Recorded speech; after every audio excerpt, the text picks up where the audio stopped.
வணக்கம். தங்கத்தோட விலை ராக்கெட் மாதிரி போயிட்டு இருக்கிறத நீங்க நியூஸ்ல பாத்துட்டு இருப்பீங்க இல்லையா? ஆனா இதுக்கு பின்னாடி ஒரு ஆச்சரியமான காரணம் இருக்கு. அது என்ன? அடுத்த சில நிமிஷத்துல இந்த தங்க விலை உயர்வுக்கு பின்னால இருக்கிற அந்த ஒரு விஷயத்தையும் இத வச்சு நீங்க எப்படி ஒரு ஸ்மார்ட்டான இன்வெஸ்ட்மெண்ட் முடிவை எடுக்கலாம்னு நம்ம பார்க்க போறோம். சரி, முதல்ல இந்த நம்பரை பாருங்க. 140%. இந்த ஒரே ஒரு நம்பர் தான் இப்போ தங்க மார்க்கெட்ல என்ன நடந்துட்டு இருக்குங்கிற முழு கதையும் சொல்ல போகுது. இதுக்கு பின்னாடி இருக்கிற விஷயம் உங்களை கொஞ்சம் யோசிக்க வைக்கும். இது ஏதோ சின்ன மாற்றம்லாம் இல்லைங்க. இது ஒரு பெரிய புரட்சியே சொல்லலாம். அதாவது முன்னாடியெல்லாம் தங்கம் வாங்கணும்னா ஒரு பெரிய தங்க கட்டியாவோ நகையாவோ வாங்கணும். ஆனா இப்போ இந்த ETF மூலமா அந்த தங்க கட்டில ஒரு சின்ன துண்டு, ஆமா ஒரு சின்ன பகுதியை கூட நீங்க வாங்க முடியும். இந்த ஒரு சிம்பிளான வசதி தான் மொத்த கேமையும் மாத்திருக்கு. சரி, தங்கம் இவ்ளோ டிமாண்ட்ல இருக்குன்னா இத யார் வாங்குறா? பெரிய பெரிய ஆளுங்களா, இல்ல நம்மள மாதிரி சாதாரண மக்களா?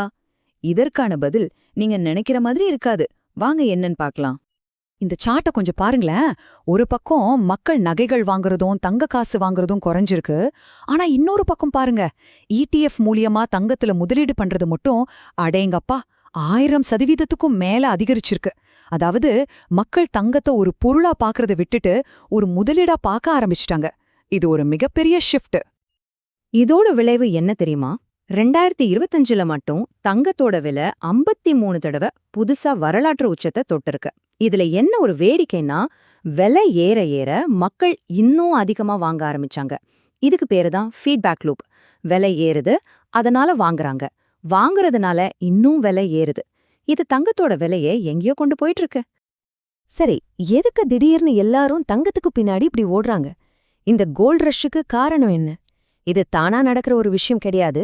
இதுக்கு பின்னாடி சில பெரிய உலகளாவிய காரணங்கள் இருக்கு. கொஞ்சம் யோசிச்சு பாருங்க. உலகத்துல அரசியல் பதற்றம் அதிகமாயிட்டே இருக்கு. வட்டி விகிதம் குறையும்னே எல்லாரும் எதிர்பார்க்கறாங்க. அமெரிக்க டாலரோட மதிப்பும் கொஞ்சம் கொஞ்சமா குறைஞ்சிட்டு வருது. இப்படி ஒரு நிலையற்ற சூழ்நிலையில உங்க பணத்தை எங்க முதலீடு பண்ணுவீங்க? அதுக்கு ஒரு பாதுகாப்பான இடம் வேணும்ல? அந்த இடம்தான் தங்கம். ஓகே, இப்போ உங்க மனசுல என்ன ஓடுதுன்னு எனக்கு நல்லாவே தெரியுது.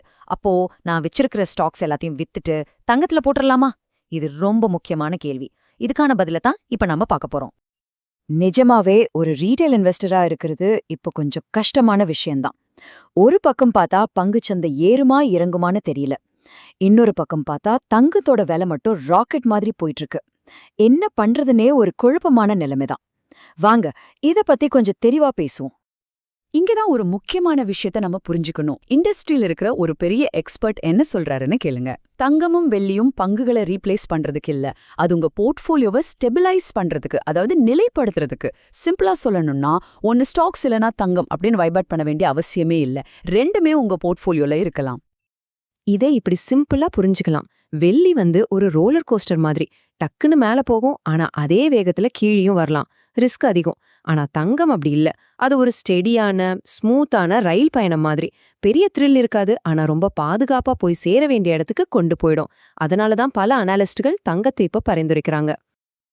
அப்போ இந்த கோல்ட் ரஷ்ஷ பார்த்துட்டு நாமளும் அந்த கூட்டத்தோட கூட்டமா ஓடணுமா?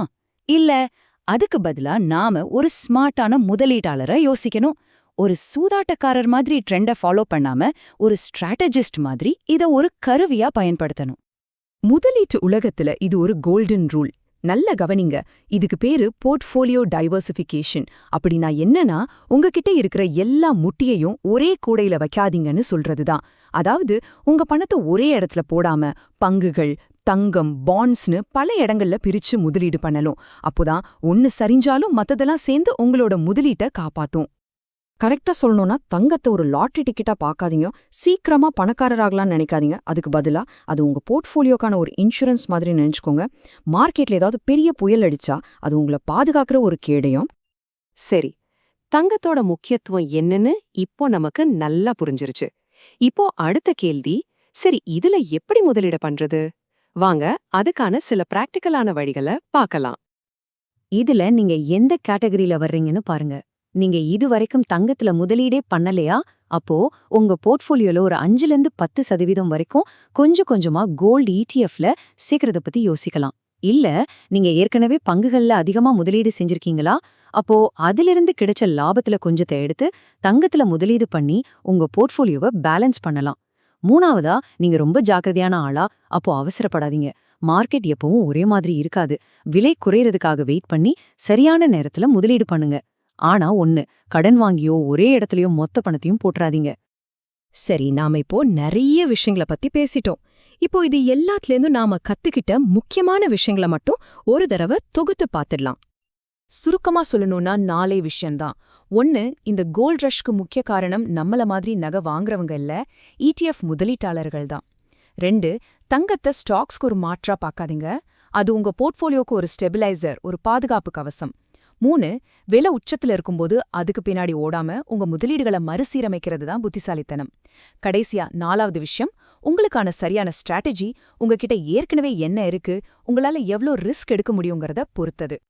சரி, கடைசியா ஒரு முக்கியமான விஷயம். நான் ஒரு செபில பதிவு செய்யப்பட்ட நிதி ஆலோசகர் கிடையாது. இந்த தகவல்கள் எல்லாமே உங்களுக்கு ஒரு தெளிவு கொடுக்கறதுக்காக தான். அதனால நீங்க எந்த ஒரு முதலீட்டு முடிவையும் எடுக்கிறதுக்கு முன்னாடி கண்டிப்பா உங்க சொந்தமா ரீசர்ச் பண்ணி ஒரு சர்டிஃபைட் எக்ஸ்பர்ட் கிட்ட ஆலோசனை கேளுங்க. சரியா? கேட்டதுக்கு ரொம்ப நன்றி.